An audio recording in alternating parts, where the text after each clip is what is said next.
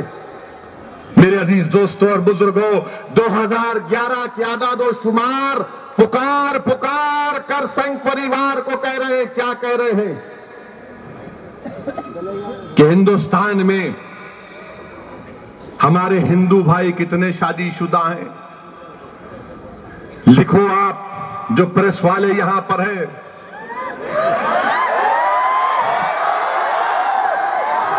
کیونکہ نظام آباد میں پھر کہیں ہیٹ سپیچ کا کیس ڈال دیں گے میرے پہ۔ اب کے بار ڈالے تو حامد محمد خان صاحب کا بھی نام ڈالنا، ہم دونوں ساتھ رہیں گے۔ 47 کروڑ 13,97,900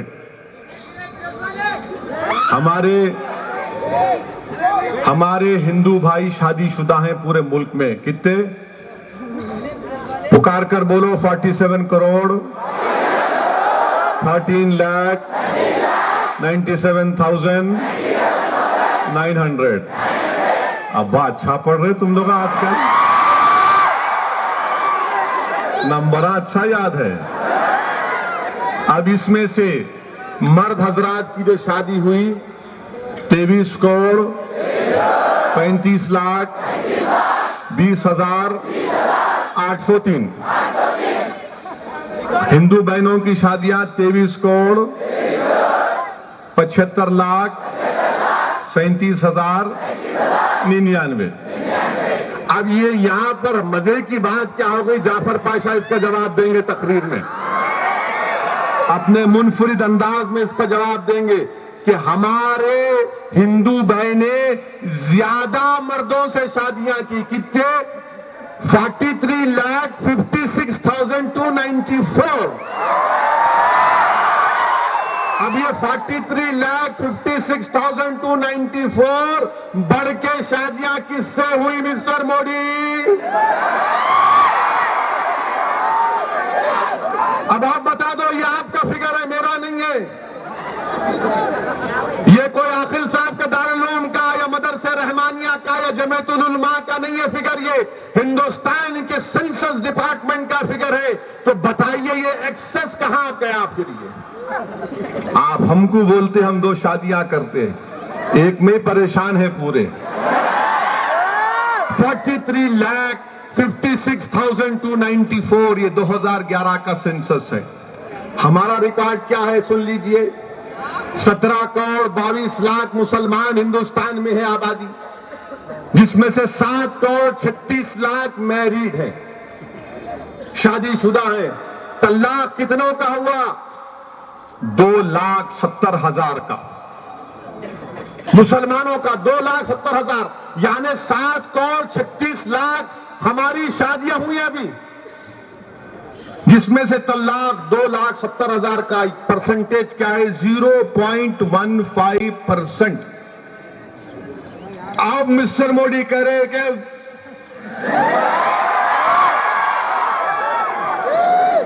امت شاہ بول رہے نانی، ہمیں بتائیے آپ، یہ اعداد و شمار حکومت کے ہیں، ہمارے نہیں ہے اعداد و شمار یہ۔ اور پھر آپ اگر مسلمان عورتوں سے انصاف کی بات کر رہے ہیں یو پی الیکشن کو جتانے کے لیے اپنے آپ کو، تو میں آپ کے سامنے کہہ رہا ہوں کہ مسلم پرسنل لا بورڈ، جس کا میں رکن ہوں، مسلم پرسنل لا بورڈ نے اس وقت کی اتر پردیش حکومت، چاہے وہ مایاوتی کی ہو یا ملائم سنگھ کی ہو، مسلم پرسنل لا بورڈ نے لکھ کر دیا کہ اتر پردیش میں ایگریکلچر لینڈ میں مسلمان بچوں کو ان کا حصہ ملنا چاہیے۔ میں چیلنج کر رہا ہوں مسٹر موڈی آپ کو، یہ نظام آباد کی غیور سرزمین سے آپ اپنے آئندہ کی تقریر میں کہہ دو کہ بی جے پی جب پاور میں آئے گی تو اتر خدا نخواستہ نہیں آئے گی تو آپ اتر پردیش میں ایگریکلچر میں غیر مسلم بچوں کو ان کا حصہ دلائیں گے؟ اعلان کر کے دیکھو، ایک سیٹ نہیں آئے گی تمہارے کو۔ یہ ہم نے اعلان کیا، مسلم پرسنل لا بورڈ نے کہا کہ اتر پردیش میں باپ کی جائیداد اگر ایگریکلچر لینڈ ہوگی تو اس میں مسلم بچوں کو اس میں حصہ ملنا چاہیے۔ میرے بھائی، یہ مسلم پرسنل لا بورڈ کا اعلان۔ اور پھر تیسری آخری بات کہ شاعرہ بانو ہماری ایک بہن کورٹ کو گئی۔ کیا کورٹ کو گئی وہ بول کر؟ 15 سال ان کی شادی ہوئی، 15 سال کے بعد ان کے شوہر نے طلاق دیا، تو ہماری بہن کورٹ کو جا کر کہتی ہے کہ میں نے اپنے شوہر کے اس بات کو ماننے سے انکار کیا۔ کیا انکار کیا؟ کہ ہمارے شوہر نے مجھ سے کہا کہ تم کو اپنے ماں باپ کے ساتھ رہنا پڑے گا۔ تو شاعرہ بانو نے کہا نہیں، میرے اماں باپ کے ساتھ رہنا پڑے گا۔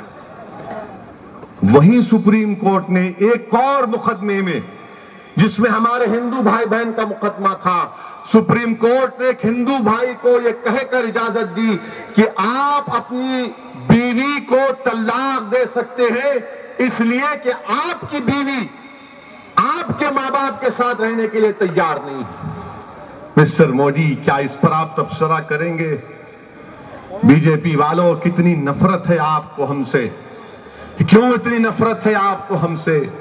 الیکشن تو آتے اور جاتے رہیں گے، مگر آج آپ مسلمانوں سے شریعت کو چھیننا چاہتے ہیں۔ ریکارڈ اعداد و شمار سامنے ہے۔ یقیناً میں اس بات کو مانتا ہوں کہ ہمارے معاشرے میں اصلاح ہونی چاہیے۔ یقیناً میں اس بات کو برسر عام کہتا آیا اور کہہ رہا ہوں کہ جو مسلمان شوہر اپنی بیوی کو مارتا ہے وہ جاہلیت کا مظاہرہ کر رہا ہے، وہ اسلامی مزاج کا مظاہرہ نہیں کر رہا۔ آپ اپنی بیوی کو نہیں مار سکتے میرے بھائی، یہ اسلامی مزاج، یہ اسلامی پیغام نہیں ہے۔ جو لوگ اپنی بیویوں کو مارتے ہیں وہ مرد کہلانے کے لائق نہیں ہے۔ جو مسلمان جہیز کا مطالبہ کرتا ہے وہ مرد نہیں ہے، نالائق ہے۔ جو مسلمان اپنی بیوی کو خرچے کے پیسے نہیں دیتا وہ کنجوس ہے۔ جو مسلمان اپنی بیوی کی خدمت نہیں کرتا اس کے دل میں رحم نہیں ہے۔ میرے بھائی، یہ کم کہتے آئے ہیں، آپ نے علماء کرام کی تقاریر میں بار بار ان جملوں کو سنا ہوگا۔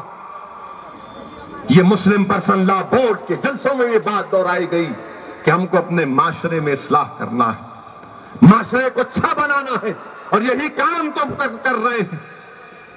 کیا دوسرے ہمارے مذہبی لوگوں میں، دوسرے مذہب کے ماننے والوں میں برائیاں نہیں ہیں؟ کیا ان کے پاس غلطیاں نہیں ہوتی ہیں؟ آپ کیا کرنے جا رہے ہیں؟